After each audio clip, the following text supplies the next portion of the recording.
नमस्कार दोस्तों, मैं अदित मिश्रा हाजिर हूँ आपके सामने इस सप्ताह की वीडियो लेकर।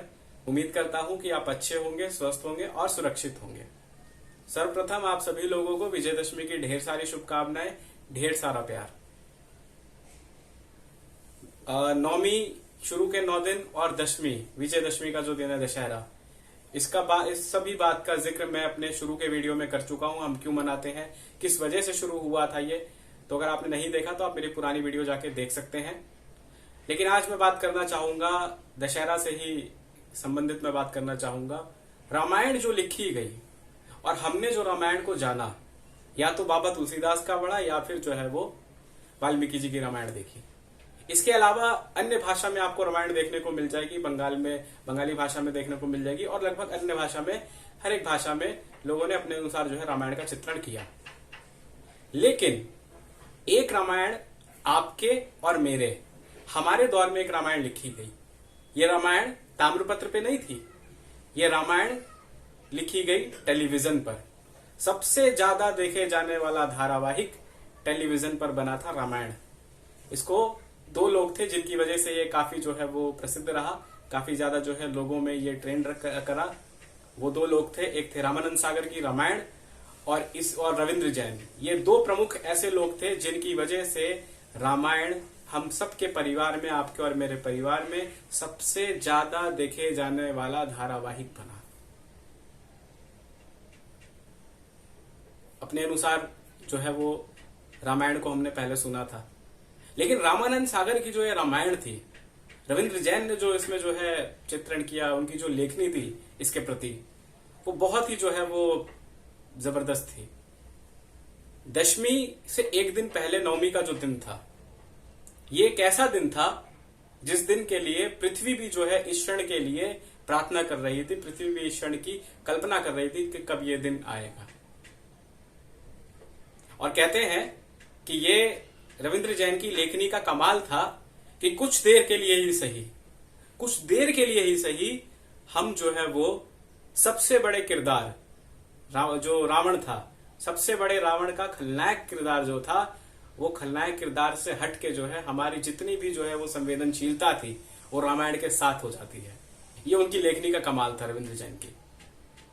कहते हैं कि रामायण को कुछ देर के लिए भूल जाते हैं हम कि वो एक खलनायक का किरदार था उसका। रावण जो था वो था जिसने युद्ध में अपने अनुज को खो दिया। रावण वो था जिसने अपने प्रतापी मेघनाद जैसे पुत्र को खो दिया। रावण वो था जिसकी अर्धांगिनी जो है वो असहाय और अकेले होने वाली थी। उसे नहीं पता था कि कुछ समय के बाद जो है रावण छोड़ के जाने वाला है। रावण वो था जिसकी प्रजा अनाथ होने वाली थी।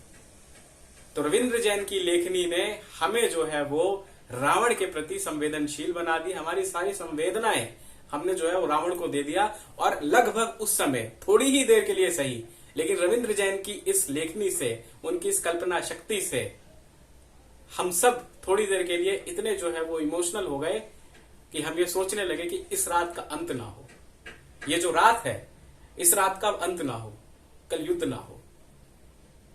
ये थी लेखनी रविंद्र जैन की।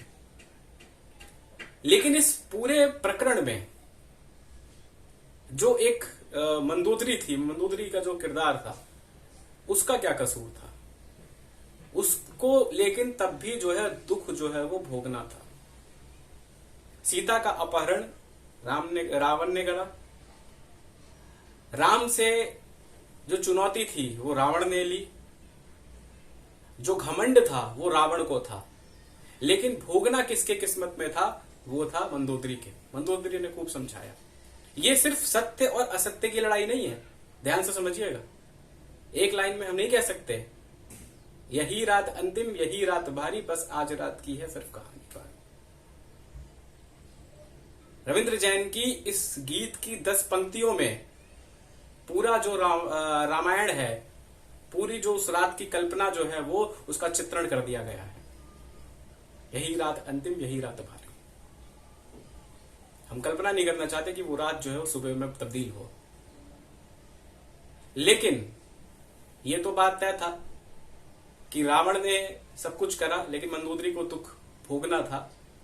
लेकिन सीता कभी नहीं चाहती थी तो एक नारी ना, और एक नारी कभी भी ये नहीं चाहेगी कि उसकी वजह से किसी दूसरे का जो सुहाग है उस पे जो है वो किसी भी प्रकार का जो है वो संकट है। सीता ये नहीं चाहती थी, लेकिन क्या करें, दोनों में से किसी एक के सुहाग को तो जो है वो इस युद्ध में जो है वो पराजय मिलनी थी। और कहते हैं कि जिस समय अशोक वाटिका में सीता बैठी थी, तो सीता जो है, जो वहां पे जो भी पक्षी थे, जो भी थे, किस्मत जो थी उनकी, जो अपनी किस्मत को जो है सवाल करती है और कोसती है। कहती है कि अगर तुझे मांगना ही था तो तू मेरे प्राण मांग लेता, मैं तुझे अपने प्राण खुशी खुशी दे देती, लेकिन तूने तो मेरा राम ले लिया मुझसे। तो दोस्तों, वाल्मीकि और तुलसीदास के अलावा तो सबसे प्रसिद्ध जो धारावाहिकों में से एक बना वो था रामानंद सागर की रामायण। विजयदशमी का यह त्योहार सत्य और असत्य से ऊपर उठ के भी है।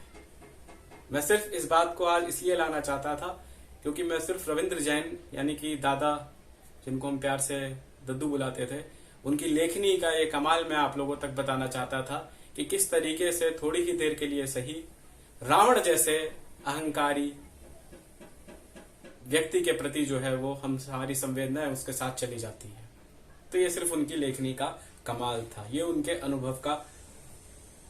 अनुभव था। तो एक बारी पुनः आप सभी लोगों को विजयदशमी की ढेर सारी शुभकामनाएं, ढेर सारा बधाई। इस प्रसंग के साथ मैं इस वीडियो को समाप्त करता हूं।